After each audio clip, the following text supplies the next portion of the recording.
Welcome, everyone. We'll give people another moment to join us, and then we'll get started.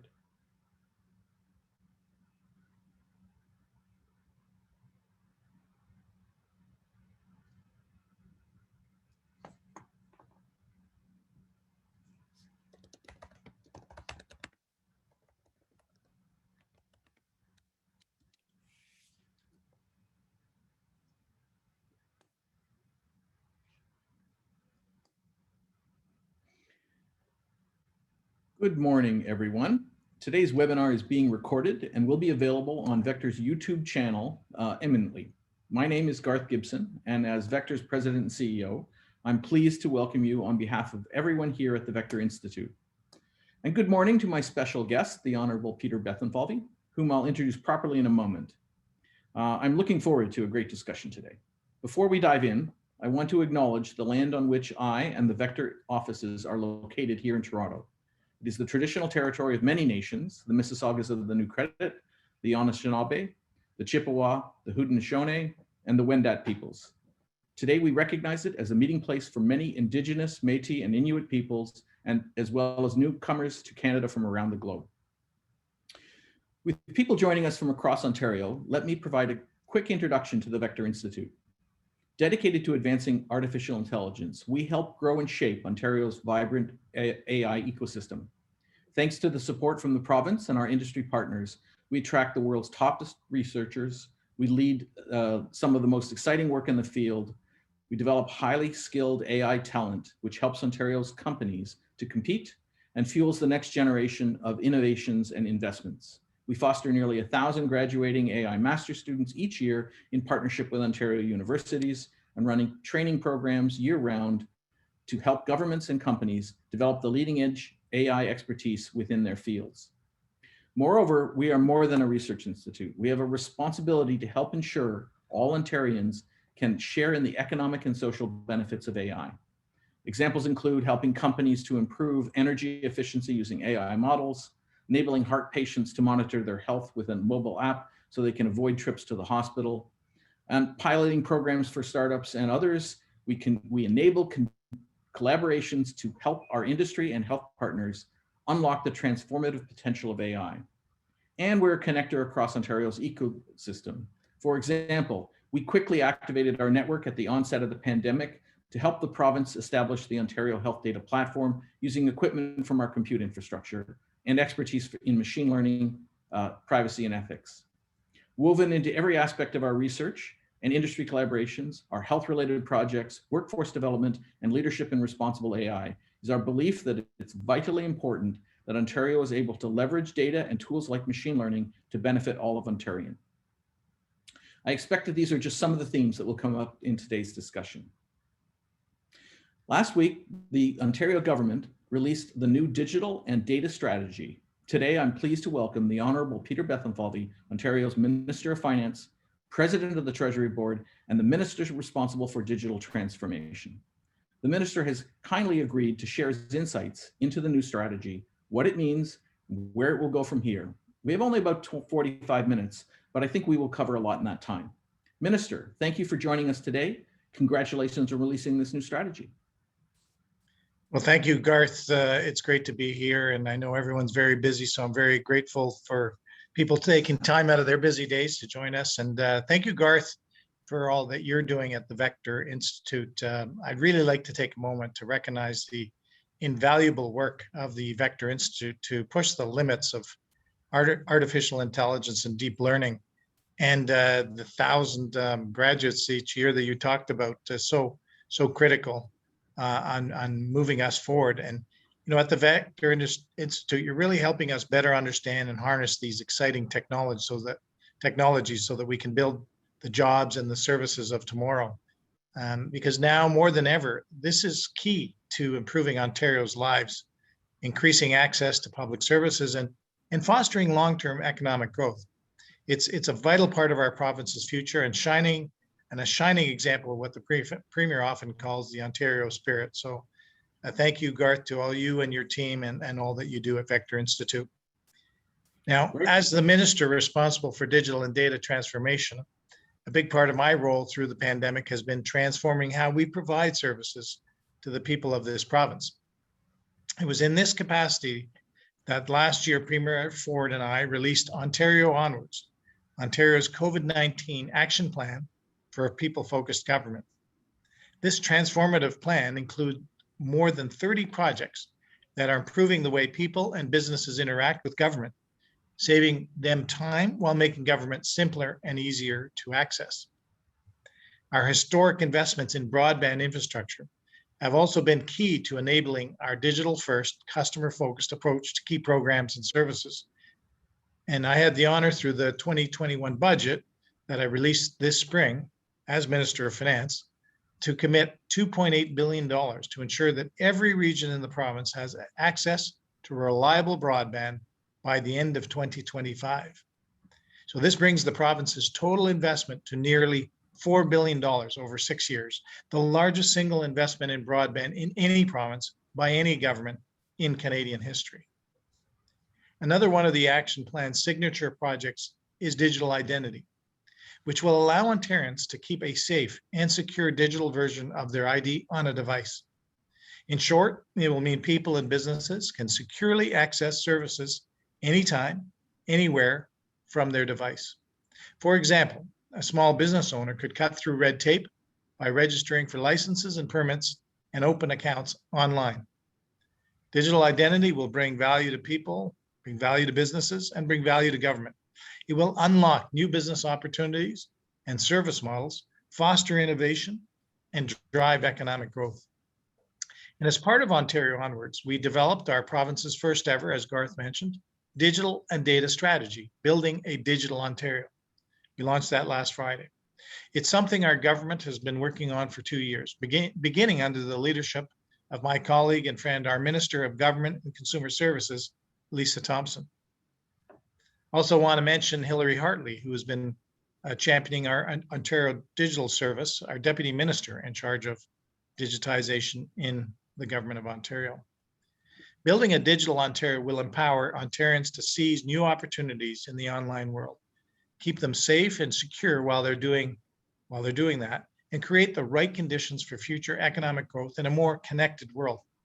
And it brings us another step closer to our vision of making Ontario a world-leading digital jurisdiction. Put simply, the strategy will ensure Ontarians are equipped to succeed, safe and secure, connected, and supported online.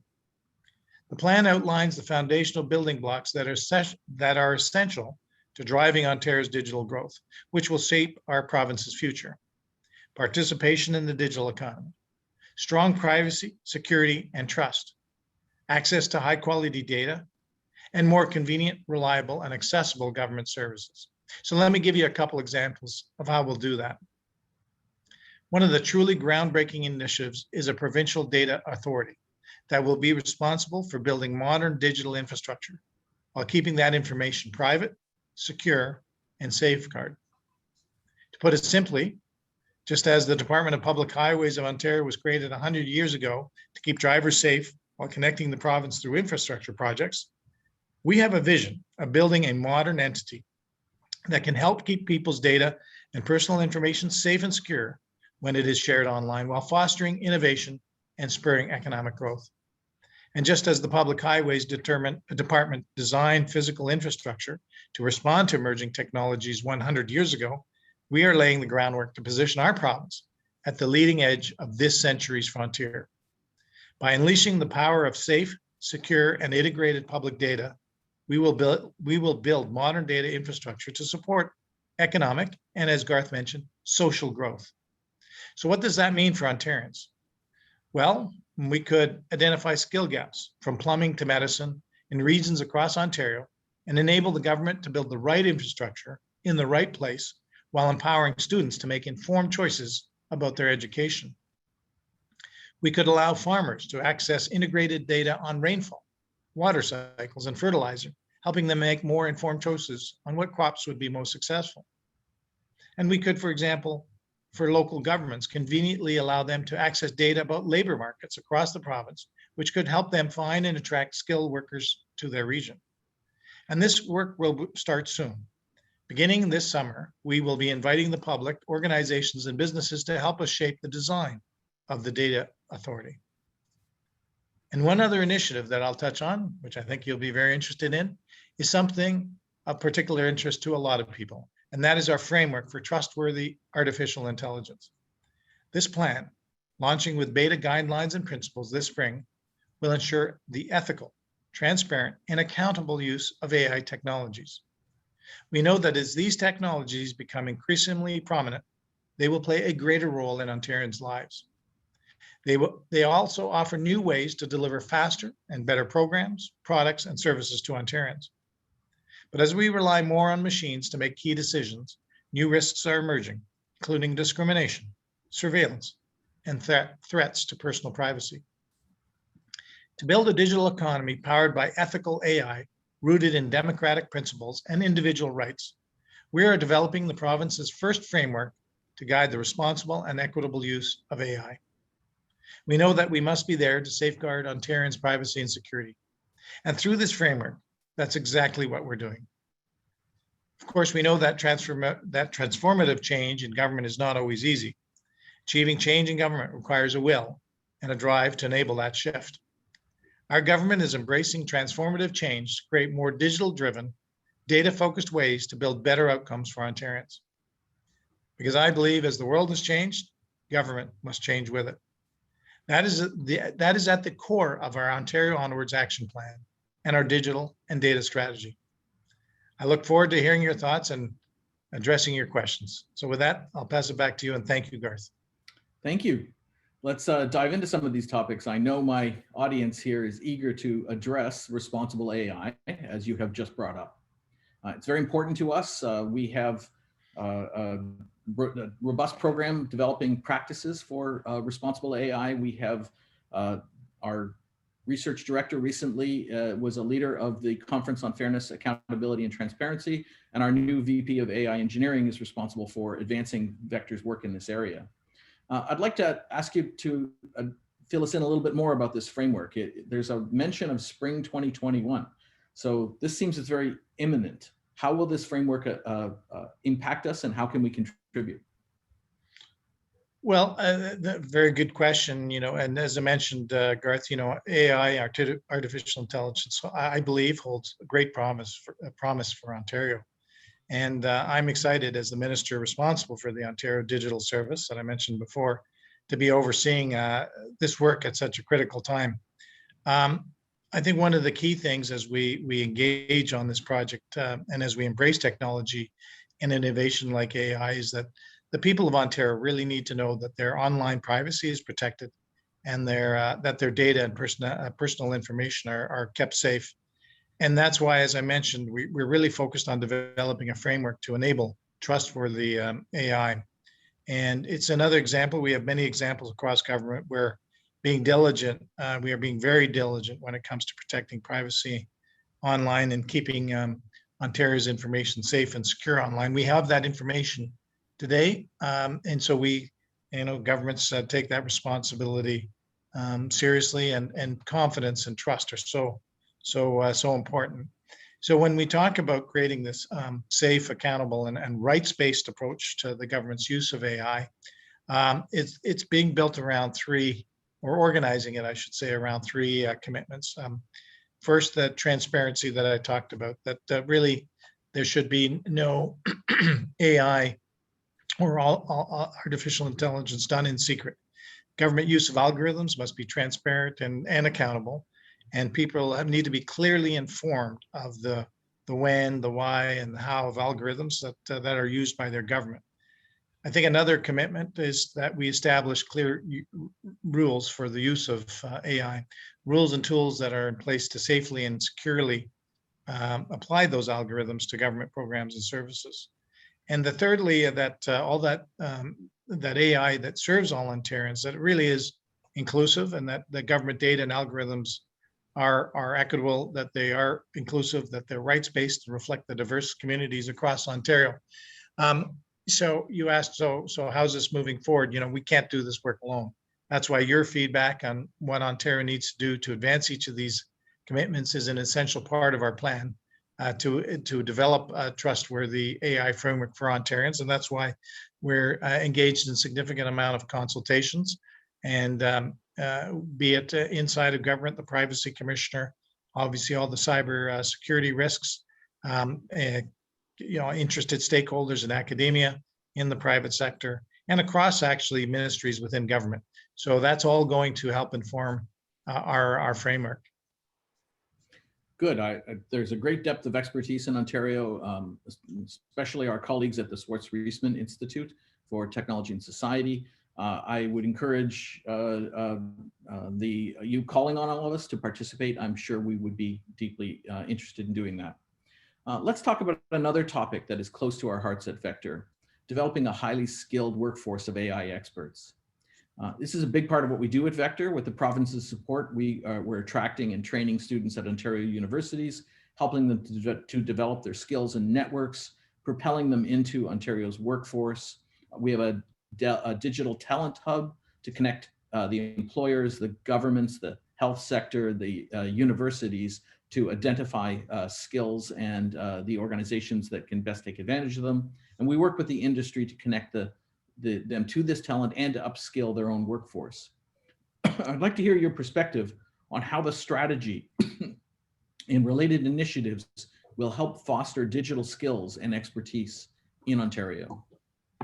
Sure. Great question. And just to finish the thought on the last question, I should have mentioned that our consultation period is about to begin, and on the framework development. So follow us on Twitter at ON Digital, and check out ontario.ca to access the survey and learn about the consultation opportunities.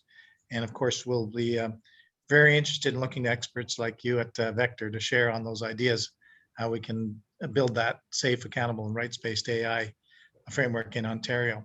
I'm speaking to you from the Frost Building, for those that know where that is. That is just by Queen's Park. Of course, with the legislature open, and it requires me to be from time to time at the office. I do, right outside my window, I'm looking at the new AI center being built. And I can remember a couple of years ago, it was at least a couple of years ago, with standing out on a balcony when you could get together with Merrick Gertler at U of T over on the U of T campus, looking over, pointing out to the land where the buildings were going to be built. And I'm so excited about that because I really view it as all hands on deck, maybe an overused phrase, but for me, it means that academia working with the private sector, working with the public sector, is how we'll succeed, and how we'll do this in a way that makes sense for all Ontarians. And that's one advantage that we have in Ontario, to have the public sector on one side of College Street, and now the center on the north side, very close to the public sector, and a lot of the private sector south. And of course, great institutions like the University of Ontario, University of Toronto, across the street here as well, along with all the other great colleges and universities that are really world class and graduate more talent per capita than anywhere else in the world in terms of technology. So you asked about the skills and the skilled workforce, and I think, as I'm just highlighting here, I really believe, and the data supports it, that Ontario has a world-leading workforce, especially when it comes to technology and innovation. And to me, that means that we know that we can compete on a global stage. We can always do better, and we can always work smarter to improve Ontario's competitive advantage. And that's why, I tabled the Ontario Onwards Plan, the digital and data strategy last Friday, and why we're consulting with experts right across this province on our strategy. Because I think, while we're going through this pandemic, and we will defeat this pandemic, we need to look to the long term. We need to look beyond just around the corner on what the future looks like and our economic recovery. And I think that this is an opportunity and a comparative advantage for Ontario, which has been there for some time. It's just playing a role to unleash that more significantly with the help of government. So first, we need to find new and innovative ways to recruit, retain, and retain is important, and develop high-performing digital teams in both the private sector and across the Ontario public sector. So right here at Queen's Park. Excuse me. Second, I do believe that the Ontario government needs to become an active participant, excuse me, an active participant in the rich digital ecosystem of the province. And that's an area where I'm really pleased and proud to say we're making progress. So examples like the Ontario, Ontario-made, I want to say, assisted Ontario-made COVID alert app, developed in collaboration with our government and our federal counterparts, and Shopify is an example of that. Mm-hmm. We're also working with local universities to develop talent pipelines through co-ops. I did a co-op quite last century, but it was very one of the great parts of my education experience. And we're also looking at internships like the ones conducted at the University of Waterloo, Technology and Design, where we have been working with through their students in our Ontario Digital Service. And as I mentioned, in our that we launched, and you mentioned, Garth, that we launched our digital and data strategy. We're launching what we call the Digital and Data Innovation Fellows Initiative, which will help bring more mid-career specialists into government to foster our modernization programs and services. So I guess what I'm saying is we're going to use every tool in our toolbox to build great digital products for the people and business of Ontario. And with more digital capacity at the province, we'll be able to deliver effectively with harnessing all the talent that we have in this province, being part of the ecosystem, working through partnerships, through procurements, through hiring, through retention of the hiring. I believe that we can drive even more digital innovation throughout all of industry. Good. Let's explore the topic of digital and data standards and the new data authority mentioned in your strategy. Beyond the vital importance of protecting Ontarians' data, many in this field would say that to foster sustainable innovation, Ontario needs a predictable, transparent, and consistent framework around data use. Acknowledging the importance and good intentions around data protection, how do you envision progress on the challenge of creating standards for responsible data use on a practical level with predictability, transparency, and consistency? Well, it's a great question, and I think you're exactly right, Garth. And so we'll do our part to kind of bring some transparency, some consistency, and some predictability, as you mentioned, to that. And I guess my guiding principle here is very simple at the core of it. Just like any other resource, the data must be managed for the public's benefit. It's a public good, and on that, there can be no question. For me, that means that's just part of good governance, and this is competent management of a vital resource. It's also very important to me that we respect all relevant privacy and security legislation, such as that we have in the Personal Health Information Protection Act in Ontario. So we're looking at other jurisdictions, such as Australia and others, who are tackling similar challenges. There's no silver bullet, but we're all learning together in real time, and we're looking at how other jurisdictions see their citizens and how they benefited from data governance frameworks. Through our consultation so far across the province, we've heard loud and clear that there needs to be transparent and consistent rules of the road, if you will, for data. And through that way, Ontario businesses and organizations can innovate while protecting and respecting Ontario's data. Really, that's at the core of it. So we're going to do just that. So that's why we've announced our intentions well in advance. We also know that this is a really complex field encompassing many aspects: policy, legal, ethical, technical challenge. So it's incredibly important that we approach these complex challenges in collaboration with citizens, data and privacy experts, and through public-private partnerships and through the consultations that we're about to launch. And it's this work will only succeed if we really develop public trust, transparency, and clear accountability. So that's how that's sort of the principles of putting those things in place. The how is something that at least we have our North Star, and we're going to work together to build what we believe will be best in class. Excellent. Look forward to it. I see several aspects of the new strategy that will hinge on the connective tissues between government, industry, research expertise, and more. I'm a believer in such collaborations. As you know, I was happy to serve in support of the Joint Ministers Roundtable advising on the creation of the Ontario Health Data Platform in response to the pandemic. I know that leaders like those in the Vector community, our faculty, our researchers, as well as our 40+ industry partners spanning many sectors, have considerable expertise and insight into real-world experience with digital transformation.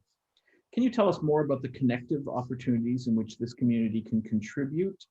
You've mentioned the digital Twitter feed to the timeline for consultations. Are there other ways that we can help shape policies and initiatives? Yeah, it's a good question. You know, there's going to be many ways apart from the consultations that we'll be engaged with. Maybe I could just touch on a couple, and they were highlighted in our paper on Friday that we released, the digital and data plan. You know, two of them I mentioned here. One is the Strategic Data Leadership Council, and the other is, as I mentioned before, the Digital and Data Innovation Fellows Program. So, you know, these are two things that we'll be launching. One, the former in the summer, the other at the end of the summer, early fall. And the first, the Data Leadership Council, will be organized around key sectors and begin in summer 2021. The councils will provide government with targeted sector-specific advice about how to better facilitate data-driven growth in the province. And findings from these councils will help support our consultations around the data authority and help government prioritize how we might best use data to support local communities and businesses from, as I said before, multiple examples, but from farming to municipal services. If I can just talk briefly about the Fellows Program. This program is going to be similar to what we've seen in other jurisdictions with digital fellowship programs, like at the UK government's digital service. And by the way, we spent a lot of time looking at other jurisdictions, including what the UK has done and others. But we also looked at the United States and the US Presidential Innovation Fellows Program. So what we plan to do there, it's a less direct way for getting feedback, but it will be very important to our development of our plan, is getting mid-career experts who can come with their digital skills and help us drive that development and speed up delivery by placing them within government. And part of developing a multidisciplinary public service around product teams. So basically bringing people in who have the experience and embedding them within government through that fellowship program. Because I think it's important that as we modernize and the bar for meeting Ontarians' expectations will keep rising, we want to really tap into Ontario's talent. So far, partnership and collaboration, Garth, have been really critical to this work, and we want to continue building on this success. I mentioned the COVID alert app that was put together very quickly, and that was really a partnership between private sector, between government and multiple levels of government. And I have the app on my phone, and I know it's been used many, many times for people to be notified that they've been close to someone who's tested positive for COVID-19. I wish the take-up was even greater, but we do have a tool, and it's part of our toolkit. Our success was made possible there because we were able to collaborate together and bring the best of the private sector and public sector together to help Ontarians. And so, as I mentioned before, just go to ontario.ca and or via Twitter, look at the, as I mentioned before, the Twitter handle @ON Digital. And we'll have more to say soon on how more people can help us build this together. Excellent. Okay. We're already, I see you building a thriving Ontario economy with this in mind. Our farmers taking advantage of the digitization example. But I also want us to be targeting the global stage. Do you see that the digital agility is going to help bolster international competitiveness? I do. That would manifest itself. Yeah, I do. Look, Canada is a small open economy, 37 million people. We rely heavily on trade. Ontario is a big trading partner, not just with the US, but with many. I think we're the #1 trading partner for 18 states and the second largest for 9 states. So over half the states, we're their top 2 trading partner. And we live in an international world, and we're not an island here in Ontario. So improving our international competitiveness is really critical. I signaled that in the budget that I tabled on March 24th. While my primary focus in that budget was to protect people's health and protect jobs and defeat the pandemic and provide all the fiscal resources to get the job done, finish the job done. As I said before, you got to have your eye also on the longer term, and that's why I think a lot about the long-term competitiveness of Ontario and how we compete, excuse me, in the international field. And I really believe now is the time for action. And it's really, in part, heavily dependent on our ability to harness a new technology and maximize the benefits for the public good. So if we do that, I really believe, excuse me, that we'll be a world-leading digital jurisdiction. We already are, but we want to go even further, just not for now, but for future generations. It's kind of going where, using that old expression, where the puck is going to be. That's why we want to lay the foundation. We want to be able to mobilize through data new ideas quicker and get to market sooner and help all facets of social and economic society get greater growth and prosperity within Ontario and develop, lay the groundwork for that. As we've seen in the last 20 years, there's been explosive growth in technology and innovation, and it's made our province home to almost 50% of Canada's workers in the high-tech, finance, and knowledge-intensive sector. So the future is already here. We all know that. As we look to, excuse me, as we look to our long-term economic recovery, the people of Ontario they really expect us to support them and connect them with safe data and secure and accessible. As I mentioned, that will allow them to succeed. And that's why I feel strongly that our digital and data strategy will help make that happen. I mean, data is one of our most valuable resources. And I think the IA and IT sector contributes some $40+ billion to Ontario's GDP and is one of the fastest growing areas of our GDP. So as we talked before, harnessing that innovation, leveraging our high-skilled workforce can really accelerate our province's digital maturity, if I can use that term, and propel us to the front of the pack. I think, but it's complex. There's multiple facets to this. I think it's vital to have a government that gets that, that we have a plan, which we've tabled through Ontario Onwards and components of that plan. As I mentioned, broadband, I mentioned the digital and data strategy a few times, components of that, like the data authority, know your data rights, digital identity. These are all components of a plan. And they will be successful with the participation of the Vector Institute, the participation of academia, participation of the private sector in collaboration with the public sector. And as I mentioned before, it's not just an Ontario thing, it's a cross Canada thing, it's a federal thing. And this is something that municipalities really want us to do. It's the thing that I just had a meeting with the Ontario Farmers Association. They love the fact that we're investing so much in broadband because, agriculture, which is one of our largest segments of our economy, they rely more and more on technology. If you think about some of the things that I mentioned, like a data authority, that they could access information for, fertilization, weather patterns, soil nutrients, because of data that we collect in government, anonymized, but in a way that is productive for farmers. I visited, so I have many farms in my own riding in Pickering, Uxbridge, and I've seen so many farmers embrace technology to conduct their business. If I may, I'll just use one quick example. My father, who's a refugee from both my parents, refugees from Hungary from World War II, he grew up on a farm, and I visited a farm up in Uxbridge, and there were 100 cows there.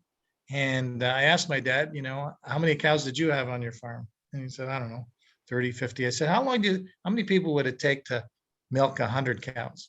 And he said, it would take about 8 or 10 people. I said, I just visited a farm where there were no people. There were no people. The cows, they're laser tagged. They go through a digital portal. Their technology hooks up the milking apparatus. And of course, then the actual output of the milk is tested by obviously technology to see the quality of milk. It's also ways to gate how, because they incent them to go through this sort of milking apparatus. And of course, some ambitious cows like to go more than they should, so they get diverted to another area. And it just, so much of the technology, the productivity, the output of that is driven by incredible technology. And it's happening right across our agricultural sector, one of the largest sectors in all of Ontario. So I'm going on a little bit about how technology and the real world interact, but I see it firsthand. And then the equipment, a lot of the equipment, which comes from various manufacturers around the world, all the servicing is done remotely. Even the tractors, they are monitoring the performance of the tractors. And when there's a problem, they could be 1,000 miles away, and they know how your tractor is performing and any warning signs. So the logistics, the integration of that, and of course that's embraced by our agricultural sector. So Garth, I think there's such a great intersection between an economic good and a social good for society that as you can tell, I'm pretty going on a bit here, but I'm really passionate about what we're doing here and really passionate what's been in place in Ontario, and working together, I know we're going to succeed.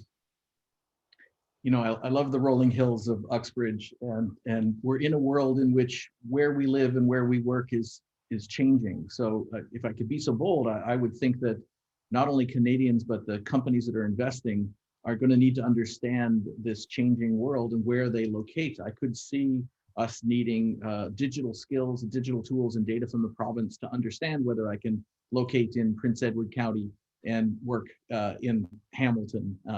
So I think there's great opportunities to solve problems that people are facing right now.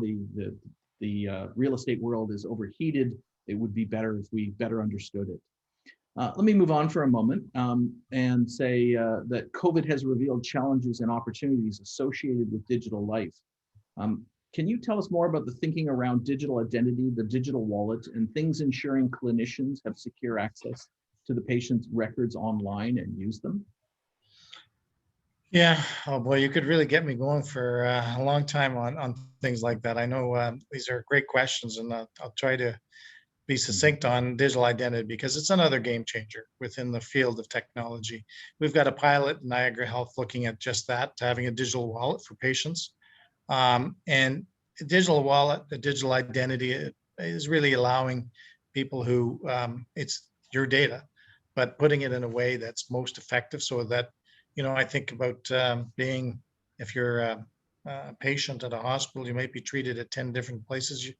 10 organizations within government would view you as Garth Gibson as 10 different people. Yeah. but you're really one person. So how do we bring technology together so that we make it simple and easy for you as a citizen, but also for those using that in a safe and secure way? It will allow, so using that example, it'll allow healthcare workers to be able to access your records in a way that's safe and secure and make it more easy and convenient for you. You don't have to check in. You don't have to fill in a lot of paperwork. I've filled in paperwork as recently as pre-COVID, going to a doctor, you have to fill out a whole chart. I think about all the businesses. I mean, I mentioned agriculture. If we put the credentials in a digital ID way, we have 50,000 farming vehicles that get registered in person per year. There's no reason that those need to be done when you have secure credentials online. For those who want, if you want to go online, we'll have that in person. We'll have that option. But it's just a way to make life a lot simpler and easier. Whether it's the healthcare sector, it could be the small businesses, it could be individual, obviously driven. So I think the opportunities are huge, and it's what people want. At the end of the day, it's what people want. Not every person in society wants it, so we're going to make it optional and choice. But for those who want it, we want to make it safe and secure so that your credentials can be verified digitally.